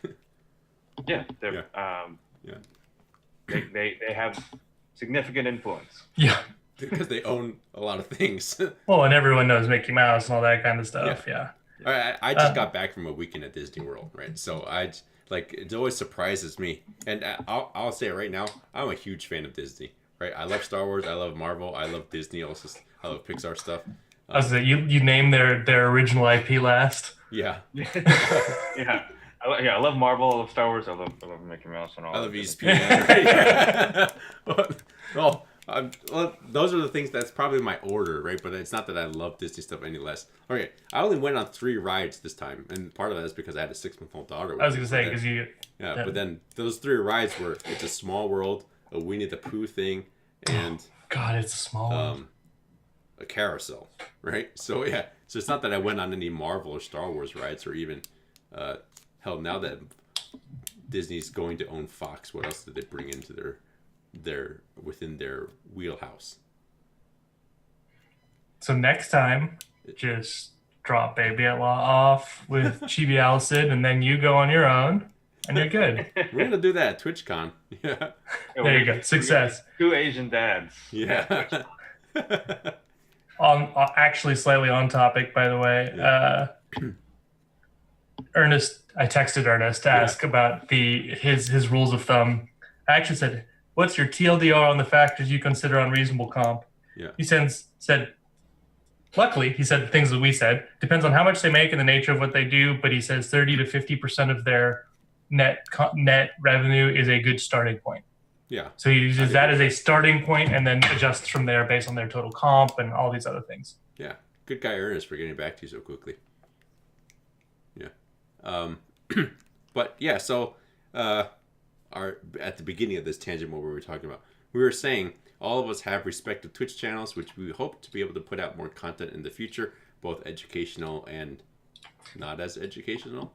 The sooner you hire me and pay me money, people, the sooner I can get a better PC, and then I can start streaming games for you. It's a really virtuous cycle. Yeah. Educational and entertaining. Yeah. Exactly. Yeah. So please do the let us sooner know. we can buy Angelo lights. Yeah.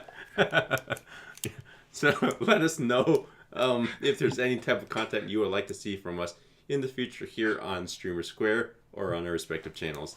That also includes more talk show stuff, more type of commentary, if you will. But or even mailbag type of episodes, right? At one point I thought about let's just stream me learning QuickBooks. Right? Oh, God, that sounds boring. Sounds super boring, but then it's something I got to do eventually. Not necessarily stream it, but learn QuickBooks. Yeah. Would you be showing everyone the business ins and outs then? Of what? Of my business? Yeah. I probably wouldn't use every single financial record I'd have. I'd do something like, these are the receipts that I need to reimburse myself for as a business. Yeah. Legos can be a tax write-off depending on how you're using them. If you're a Lego streamer. Yeah. If Legos are used in the Tyler Bobo personal show that you get paid for, What is that? however you use them, Who you is could that maybe kid? get them written off. Yeah. Who's that kid that makes like $5 million a year? Oh yeah, who does the reviews? That's right. The game reviews. He's making like 11. It's just a child playing with toys. Really? Yeah, he's They like make more money. 8 or something like that, and he started a couple years ago, and he's a cute kid, and it's him doing reviews of kids games. It's a YouTube channel where he just gets. Hey, we were talking about that with the baby shark bullshit that you showed me, where there's just like 1 billion views on kids videos. Oh yeah. Yeah, those YouTube channels are gonna kids YouTube channels are if you thought gaming content on YouTube was big, wait till you see lifestyle The content. stuff that shuts up kids is even bigger. Yeah. We're not they're over there. Gaming if you're at probably 100,000 plus views in gaming content on YouTube, you're doing all right. On kids' views, they measure it in the billions with a B, right? It's crazy. They have like full on studios where they're doing like world tours and they have like full mascots and everything. That's the money market we need to get into. I'm trying to think of what I can and can't say because I did used to work at YouTube, but I think it's fair to say that just think about how much free time children have and their predilection for watching things over and over again that adults don't have. Yeah. And you can see that the even the population that has access to a tablet or a phone, it just gets younger and younger. That isn't that doesn't even have to spend a day in school yet. Yeah. Is gonna be much more significant than any kind of content like geared towards adults or you know. They still run ads on that stuff, right? I was watching Disney. Yeah, I was watching and Disney Junior with Baby at Law, and they're still running ads for cheese. She can't buy cheese. She can't even eat cheese yet. Cheese? Yeah. Right, and but that's she can't buy cheese. What's she even thinking? That you know of. But it's where they're running ads on that. They're it's all family friendly. Yeah, so they didn't get hit by Adpocalypse. In fact, they made more money off Adpocalypse because they were getting pulled from whitelisted already pretty easily. Yeah. So that's all I'll say about that. Yeah, we should start doing a Your Brand Your Business based off of those guys. Yeah. Anyway, I hope that. Yeah. So those are all the musings of new parents, which Galen will find out very soon. My business is 1 year old as of yesterday, so that's the new parent. Yeah, there you go. Hey, we all know what your timeline is, right? We all know. Shit, June's just next month. Right? What was when's your brother getting married? 3 weeks. Yeah. Then at that point, then pressure's on. At that point, then we are open to discussion. Yeah, you don't have the brother's wedding to use as the scapegoat anymore. I'll find something else. At that point, if enough of his viewers sub and send in bits, that's when viewers. Yeah.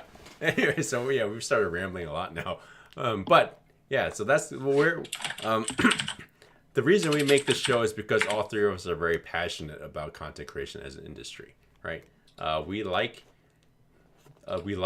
gaming, like we like the content this year. We want to see it succeed, which is why we put out this content in the future, why we put out this content now. Please let us know what other type of contents you would like to see in the future, right? You know, you can always contact us.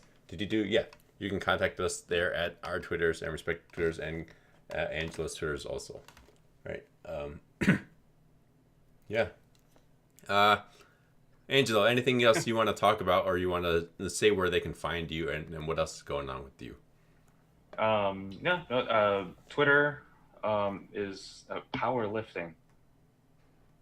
See me. Domination's he's a fitness streamer. Yeah. Oh, okay. I don't think you want to see me lift next to a fitness streamer. Well, actually, maybe you do, because that would be hilarious. It's like the concept of putting a normal human in the Olympics for every event, right? Yeah. Where it's like, it's not that impressive them competing against themselves, but then you see them lined up against one of us. You're like, oh shit, they're really aren't good those shows, those type of shows, super popular right now? Like stuff like, you know, I mean, Japan probably has these shows, right? Worst bakers in America, and basically it's just like you try to take someone who really clearly can't do it, and then you try to turn them into someone who can. Yeah. Oh, well, isn't that so you think you can dance or what? Yeah, like similar concepts. We could be the before guys, right? Angelo, worst powerlifter, NA confirmed. Yeah. This transformation from Angelo Alcid to Angelo Alcid, right? Yeah. We're totally on topic. Sorry. Yeah. You can. This one was my fault. You can find me on Twitter. Follow me on Twitch. I will eventually stream again. Yes. Sure. Yeah. My focus is intellectual property. You know, so trademark, copyright, that sort of thing. Privacy law. You know, if not that it affects most people here, but the GDPR is a big privacy law that's hitting Europe next week, and almost everyone I know in the tech world is freaking out about it. It's the reason you get a billion emails, right, from every company that you've ever given your email to. Yeah. Even if you're not in the tech world, it's why every tech company suddenly decided, out of the goodness of their heart, to update their privacy policies and send you an email about it. So if you ever have any questions about that, if you're developing a game or et cetera, I'm hopefully the person to talk to. Or if you just want to talk about video games, that's probably what my Twitter is going to be more about. Yeah. And hopefully we'll be all at TwitchCon or Yes. at a convention before that. I'll be at E3 if people are going to be there. If you are going to be at E3, please go find Galen. That's my sure. recommended step for the day. I think we'll all be at TwitchCon. Yes. My wife and I will be at Fanime next weekend. Oh, nice. And then I'm sure we'll have, I haven't confirmed yet, but we're going to have a couple more conventions sometime this year. Yeah. So. When can we expect Chibi Alcid in cosplay? Very soon, probably. As soon as he can hold his neck up. As soon as then we'll add weight to it. Yeah. Yeah, as soon as this is not a problem, yeah. I'm sure that'll happen. Yeah. I'm looking forward to those photos. Yeah. All right. I'm Galen Herbst Cortina. I already linked the Twitter here with the Your Brand, Your Business prompt, but I'm a financial planner who works with streamers. So there are companies that help you make more money because they're like management companies getting you deals and stuff like that. There are these lawyers who help you not get your ass sued. And then there's me, where I help you save and keep more of the money that you make and make good plans for it. You can find me on Twitter, which is the thing right under my name. You can find me at Pajama Pants Finance, which is a blog that I write every week-ish, mostly every week, where I talk about business and finance topics for streamers. And then if you're looking to get in contact with me, my actual business website is buffyourfinances.com. And I am Joel Liu. I'm an attorney, and I do a lot of work with business law and also tax law stuff. I like to do help streamers with that. There's those issues there. Really, I just want to see streamers become more comfortable dealing with those things, and instead of not filing taxes because you don't know how to file taxes, please don't do that. All right. Just instead go ask somebody how to file taxes. All right. So that's why we do this show. That's why we have both Your Brand, Your Business, and also Nerds on Law with Angelo, our esteemed guest today. And I hope to do more educational content also on my own channel in the future, whether that's, like I said, figuring out how to use QuickBooks, whether that's creating a tax calculator spreadsheet or something like that, or figuring out doing some sort of commentary on the past Your Brand, Your Business episodes we've done before. Thank you again for being here. Thank you for joining us on Sunday. We will be back next Sunday. Topic to TBD, right? So we are still determining what the topic is. We plan far ahead in the future. Yeah. I do like some of the suggestions that we've seen so far, although I don't like the suggestion of pole dancing class while talking about law. Yeah, no one wants to see us, one, dress as pole dancers, two, attempting pole dancing and really, I'd just be too out of breath to talk, man. I'm like, I do like some working out, but not enough to do that. Yeah, and that's where we're going to have liability, right? So somebody's going to injure themselves trying to pole dance, and one of us is someone going to might injure themselves trying to gouge out their eyes. Yeah. All right. So anyway, a Whiskey Nights thing or an Ace Attorney playthrough, that might be a little bit more our speed. I haven't played any of those games. Me neither. Neither have I. Yeah. On purpose, actually. I mean, I know people love them. I know they're very popular, but I think it's one of those things. I'm like, that's my job, man. I want to play video games to pretend to be something else. It's funny because what I do for really stress like mindless entertainment or video games. So I play games where you just go mining or farming. Oh yeah, that's as far removed from. My wife and hey, maybe there's a stream idea. My wife and I can do the co-op Stardew Valley. Yeah, you can listen to us have differing objectives when it comes to farming. Yeah, or you can watch me and my wife play Mario. And then you see how salty she gets, when she tells me just to get in your damn bubble so she can beat the level. Right? Yeah. Tyler wasn't kidding about that. Huh? No, she was not kidding about that. Right? So, all right. Thank you for being here. Please do give us a follow, and please give us feedback if you have any ideas on what you'd like to see us to do, both here on the channel or in our future respective individual channels. Thanks for you guys make it possible, just for us to do this show. We're very grateful for Zdoko and StreamerSquare for providing the space, but it wouldn't mean anything if there's nobody here to watch it. So thank you. All right. Yep. Until Thank next you so time. much. Thanks. Bye, everyone. Bye, guys. Right.